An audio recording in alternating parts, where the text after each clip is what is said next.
Ya, itu tadi kita sudah bersama-sama melihat grafik dengan jumlah kejadian bencana alam di Indonesia dan juga kerugian ya. Kita ke Pak Jun. Pak Jun, ini kalau misalnya kita lihat dari jumlah kejadian bencana dari Januari hingga Oktober dapat 1.853 dan ini lebih tinggi dibandingkan tahun-tahun sebelumnya. Kita lihat juga tadi ada sebaran kejadian bencana, ini daerah Jawa Tengah memiliki kejadian bencana lebih banyak dibandingkan yang lain. Ini bagaimana kemudian cara mengolah informasi-informasi ini untuk disampaikan kepada BPBD sehingga tadi dikatakan mitigasinya akan bergerak secara efektif. Ya, cukup jelas tadi apa informasi yang dari teman kita BMKG tadi yang mengatakan bahwa perlu waspada perihal perlakuan iklim pada saat ini, yaitu potensi hujan baik itu volume dan frekuensinya itu perlu diwaspadai karena di luar biasanya itu selalu menjelang akhir dan awal tahun. Apalagi ditekankan bahwa kecenderungannya bulan November itu sudah jadi, tapi sangat perlu diwaspadai itu nanti pada Desember dan Januari, bahkan sampai akhir Februari. Informasi ini terbuka, ada di running text dimuat, sehingga semua kepala daerah, semua BPBD, semua siapa saja penyelenggara negara, pemerintah harus bisa mewaspadai ini. Artinya ada hal yang harus diwaspadai dan kepala daerah itu sangat tahu potensi-potensi mana yang berdampak karena banjir dan longsor nanti. Dialah yang sangat mengetahui topografinya. Artinya koordinasi antara BPBD, BNPB dengan kepala daerah ini kemudian harus dengan baik dilakukan? Ya, secara informasi itu dari BPBD akan diteruskan ke kepala daerah untuk mengetahui potensi ini, bahwa daerah saya adalah berpotensi untuk terjadi bencana akibat hujan, yaitu adanya pemukiman di atas bukit, adanya bantaran sungai yang ada pemukiman, adanya sedimen sungai yang sudah menumpuk, dan juga ada sarana-sarana lain yang mungkin rawan longsor. Yang sangat mengetahui ini adalah kepala daerah. Dan ini akan dikemas sehingga perlu ada satu tindakan-tindakan yang dilakukan. Apa yang kami mau lakukan untuk hal ini? Ketika hujan itu lebih dari 1 kali 24 jam, lebih 2 kali 24 jam dan seterusnya. Ini langkah-langkah yang harus diambil oleh pemerintah. Artinya setiap daerah kan memiliki karakter masing-masing. Potensi bencana juga mungkin agak berbeda satu daerah dengan daerah yang lain. Ini artinya setiap BPBD, setiap daerah harus memiliki SOP ataupun standar bagaimana kemudian melakukan mitigasi, bagaimana kemudian melakukan edukasi kepada masyarakat, bagaimana penanggulangannya nanti setelah memang bencana itu terjadi. Ini bagaimana mengadaptasikan hal ini? Inilah yang mereka lakukan. Kami katakan tadi bahwa BPBD itu secara langsung benang merahnya ke BNPB. Apa muatan-muatan sehubungan dengan risiko-risiko yang mungkin dihadapi mereka dengan potensi ini tadi, itu kita sampaikan. Dan untuk diteruskan ke pemerintah daerah, selanjutnya akan dikoordinasikan di tingkat pemerintah daerah. Hal yang keterbatasan mereka, maka provinsi akan turun. Pusat pun akan turun.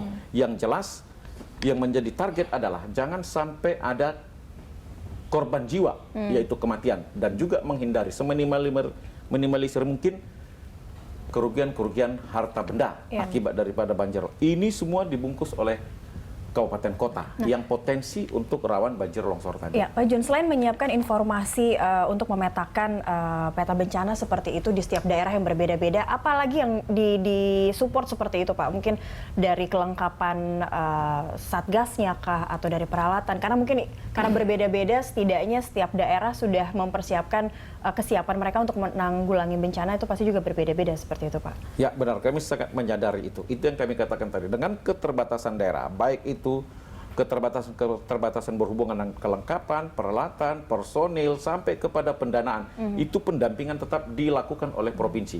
Dan keterbatasan itu bila masih tetap ada, itu pendampingan dilakukan oleh pusat, sampai pengiriman personil dari pusat ke daerah dalam rangka menguatkan pemerintah daerah dalam menghadapi atau dalam menangani bencana banjir longsor ini. Ini yang perlu sangat diwaspadai karena informasinya itu jauh sebelumnya sudah disampaikan oleh BMKG. Mungkin yang penting pendampingan saat sebelum bencana terjadi itu juga sudah dilakukan. Sudah dilakukan. Jangan itu dalam konteks siaga darurat, kesiapsiagaan, itu sudah dijalankan semua fungsi-fungsi dan perannya. Pemda melakukan peran apa, pemerintah atau penyelenggara negara dalam konteks kewilayahannya melakukan apa, seperti TNI, Polri, dan seperti kami juga kemarin dari DPD, dari DPR RI itu pada turun di lapangan. Kemarin Komisi 8 turun ke daerah Toraja, baru DPD turun ke Merangin, dan ke Aceh dan lain-lain, ini semua sampai ke Bandung. Bersinergi luas sudah seperti itu ya Pak ya, baik. Untuk monitor kesiapan agar tidak ada hal-hal yang sangat tidak diharapkan terjadi. Baik, salah satu sumber utama dari BNPB adalah informasi dari BMKG juga, seperti itu ya Pak Hari. Ini bagaimana BMKG mengupdate informasi cuaca terbaru, potensi-potensi apa yang akan terjadi di daerah-daerah tertentu, terutama kepada BNPB. Oke. Terkait dengan informasi, data dan informasi, BMKG melakukan yang pertama prospek dulu. Prospek itu menjangkau 6 bulan ke depan. Dari 6 bulan ke depan itu minimal mempunyai gambaran daerah-daerah mana saja yang mempunyai intensitas hujan tinggi, baik secara bulanan, terus nanti diturunkan. Setelah 6 bulan, kita berikan prediksi yang bulanan. Hingga 3 bulan ke depan, terus diupdate lagi 10 harian atau dasarian, diupdate lagi mingguan, diupdate lagi 3 harian, diupdate lagi 3 harian, terus hariannya, terus diupdate lagi yang SMS. Mungkin yang mengikuti Twitter kami, memfollow Twitter, memfollow Facebook, memfollow info BMKG melalui aplikasi, itu akan tahu. Itu informasi-informasi saja, apa saja yang ada di situ. Jadi runutannya memang dari prospek, ada apa sih 6 bulan ke depan. Sebagai contoh, tahun lalu dari Februari 2015 kita sudah tahun ini waspada, ada El Nino. El Nino-nya diindikasikan moderate sampai kuat, maka impact-nya adalah kekeringan dan kebakaran terjadi.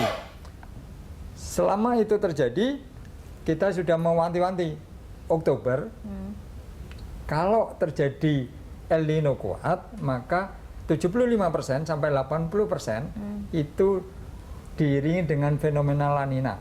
Kita belum masih ngasih rambu-rambu itu. Di 2016 ada indikasi potensi La Nina, tapi belum tahu potensi La Ninanya seberapa kuat. Ternyata di update perkembangan terbaru itu hanya normal sampai lemah. Itu dampaknya wilayah timur. Baru diupdate yang itu. Baik, Pak Hari, kita sudah masuk ke akhir tahun, sudah November. Ini artinya prospeknya ini seperti apa nih? Prospeknya gini. Lanjutan dari tadi, kita melakukan update di Maret dulu. Maret awal musim kemarau. Awal musim kemaraunya mundur. Satu itu.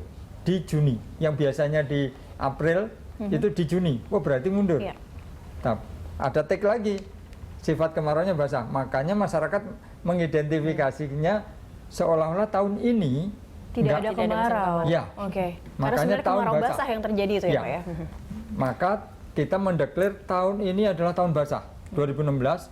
Kalau kita tahun basah, maka ada daerah-daerah yang sudah dideklar 6-7% itu daerah sepanjang tahun hujan terus.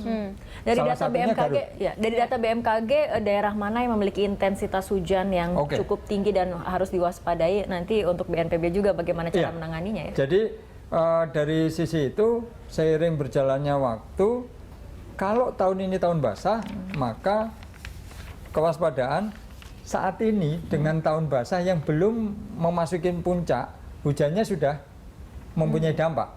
Maka bagaimana nanti di bulan November, Desember, Januari dan Februari seperti itu. Jadi bulan-bulan kemarin belum sampai puncak dan kita akan baru mau masuk puncak. Tapi jadi itu terjadi seiring berjalannya itu, maka kita melihatnya parameternya. Kalau kemarin itu bermainnya hanya faktor-faktor timur baratnya, fenomena timur barat. Utara selatan itu belum bermain. Kalau utara selatannya bermain, seiring November itu beriringan dengan aliran dari utara, dari Asia itu masuk ke wilayah Indonesia, kan menambah sebetulnya. Nah, dari sisi itulah yang perlu menjadi perhatian masyarakat.